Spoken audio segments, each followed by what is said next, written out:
नमस्कार साथियों, आप सभी का हमारे YouTube चैनल में स्वागत है। और आज हम हमारी जो साथी हैं YouTube चैनल पे जुड़ी हुई हैं, बराबर उनकी ये मांग थी कि बच्चों की तेल मालिश पे एक वीडियो दी जाए। तो आज हम अभी इस पर एक वीडियो बनाने जा रहे हैं। तो सबसे एक छोटा सा निवेदन है, दरख्वास्त है, रिक्वेस्ट है, यह चैनल पे नए नए जुड़ रहे हैं तो चैनल को सब्सक्राइब करना ना भूलें और वीडियो लास्ट तक देखें और पसंद आए तो लाइक कमेंट शेयर करके ज़रूर हमें बताएं। तो आइए देर ना करते हुए सीधे हमारे साथ एक बहुत ही अनुभवी और बहुत ही सही तरीके से जानकारी देने के लिए हमारे बीच में प्रस्तुत हैं। आज हम अपने साथी की निवेदन पे बहुत ही छानबीन किया तो मुझे इनसे मुलाकात हुई, जिससे जानकारी हुई कि इनको इसके बारे में बहुत जानकारी है। तो जिनका नाम है दीपा जी, तो ये मास्टर ट्रेनर भी हैं। तो आइए हम इनसे बात करते हैं। जी दीपा जी, आपका स्वागत है। सभी साथियों को मेरा नमस्कार। जैसे आप सभी जानते हैं कि मेरा नाम दीपा है।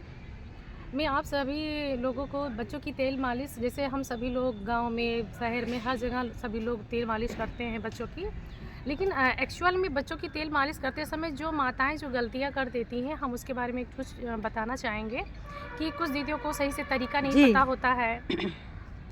तो हाँ, उसके बारे में सबसे पहले बात करते हैं कि जिसमें बच्चे को सबसे पहले हम सीधा लेटाते हैं। जी। सीधा लेटाने के बाद बच्चे की हम सबसे पहले उनके हम छाती पे तेल मालिश अच्छे से करते हैं। उसके बाद तेल मालिश जब उनके छाती पे पूरा पेट तक अच्छे से हम मालिश कर देते हैं, इससे बच्चे के जो डाइजेस्टिव सिस्टम में अगर प्रॉब्लम होती है तो वो भी, बच्चों की गैस वगैरह जो भी संबंधित प्रॉब्लम होती है वो सही होता है। और सारा मालिश करने के बाद उनके नाभि पे आके तेल को जैसे वहीं पे इकट्ठा करना चाहिए।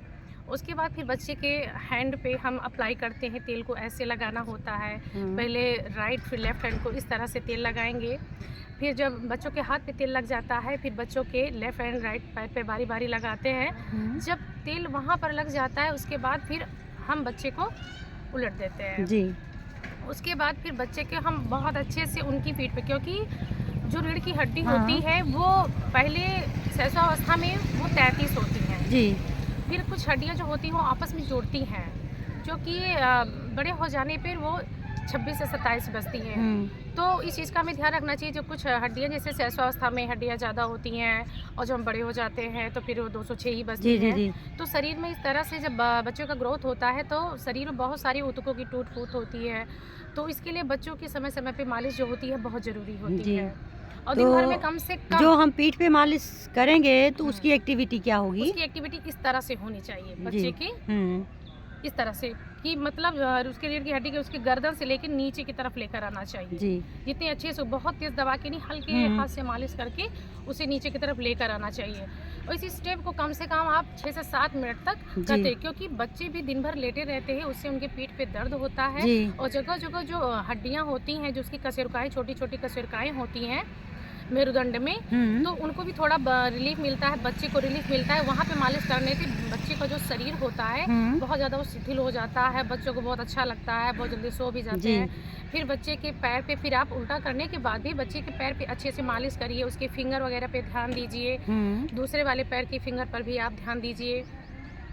उसके बाद जब बच्चे को आप अच्छे से तेल लगा लें, उसके बाद बच्चे को फिर हम जब सीधा कर लेते हैं, पीछे भी तेल लग गया, बच्चे को हम सीधा कर लेते हैं। उसके बाद बच्चे के जब सीधा कर लेते हैं तो एक एक्सरसाइज लास्ट में होती है जो सभी माताएं बहनें अपने बच्चों का करती हैं। जी।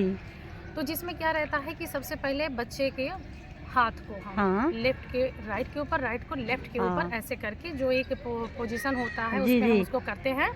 और उसके बाद फिर पैर को लेफ्ट को राइट पे, राइट पे लेफ्ट को, पैर को भी हम इस तरह से करते हैं। फिर हाथ को, अपने राइट हैंड को बाय लेफ्ट के पैर से इस तरह से चीज़ों को करते हैं, ऐसे बनाते हुए मल्टीप्लाई आकार में। तो इस तरह से ये एक्सरसाइज हम करते हैं। ये सारी चीज़ें कर लेने से बच्चे की बॉडी की एक नॉर्मल सी एक्सरसाइज हो जाती है। उसके बाद फिर जब हम बच्चे को उठाते हैं तो हम माताएं यही गलतियां करते हैं। जी। बच्चे को उठाने के बाद हम लोग बच्चे को बहुत ही ऐसे करके उछालते हैं। तो इस पे ध्यान देने की जरूरत है। बहुत अच्छा तेल मालिश करने के बाद ये जो एक्टिविटी होती है बाद में कि हम बच्चों को इस तरह उछालते हैं, तो जितना हमने मेहनत किया, तेल मालिश किया, हमने जो भी चीज़ें की हैं, तो लास्ट में ये मोमेंट करने पे बच्चे के अंदर इस तरह से करने पे अगर आपने कभी ध्यान दिया हो आप सभी लोगों ने, तो बच्चों का जो होता है ना, उनका जो जीव एक तरीके से कह हाँ, दें, स्टेमिना होता है जो जाता हाँ हम जाते हैं। तो इस तरह से बच्चे का जहाँ माइंड ग्रोथ होना है वो ग्रोथ नहीं होता, वो संकुचित होने लगता है माइंड। और ये चीज़ बचपन में हम सभी लोग करते हैं, जब बच्चा जब तक 3 से 4 साल तक में होता है और उसका जो माइंड होता है इस तरह से धीरे धीरे डेली जहाँ विकसित होना वो धीरे धीरे संकुचित होना स्टार्ट हो जाता है। और आगे चल के कहता है मेरा बच्चा कमज़ोर है, मेरे बच्चे को चीज़ें नहीं आता। इससे बच्चों के यानी थोड़ा से मस्तिष्क पे असर ज़्यादा पड़ता है। वो तेल में लास्ट में लगाने के बाद ये चीज़ें जो हम करते हैं तो बच्चे के लास्ट में जो उसको उठा के इस तरह से हम करते हैं, इससे बच्चे का माइंड संकुचित होता है। और कभी भी बच्चे को तेल लगाने के बाद उसको कभी भी उठा के इसे ऊपर नहीं उछालना नहीं चाहिए। क्योंकि ऊपर फेंकने से बच्चे के माइंड पर बहुत ज़्यादा असर पड़ता है। और ये पता नहीं डॉक्टर का नाम मुझे तो नहीं पता, ये किसी सेमिनार में एक डॉक्टर द्वारा ये चीज़ कहा गया था जी कि जब हम सभी जो ये दीदियां हमारे यहाँ होती हैं सभी लोग ये चीज़ कर देती है, ऐसा होता, हमने फिलहाल उनके मुँह से सुना था।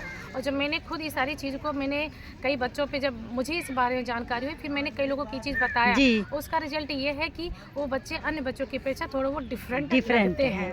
यानी माइंड तो तेज होगा उनका फिर। हाँ, जैसे वो होता नहीं कि कमज़ोर बच्चे नहीं हो गए, उनको फिर मेगाडीरिया जो तमाम प्रकार के जो होती हैं प्रोटीन विटामिन वाली चीज़ें ज़्यादा आवश्यकता नहीं पड़ती है माइंड को बढ़ाने के लिए, बादाम खिलाओ ये खिलाओ, क्योंकि उनका माइंड पहले से ही फ्रेश होता है। तो इस तरह से इन सारी चीज़ों पे सभी बहनें माताएं ध्यान दें कि बच्चे को कभी भी तेल लगाने के बाद कभी बच्चे को उछालना नहीं चाहिए, इससे बच्चों के माइंड पर बहुत ज़्यादा फ़र्क पड़ता है।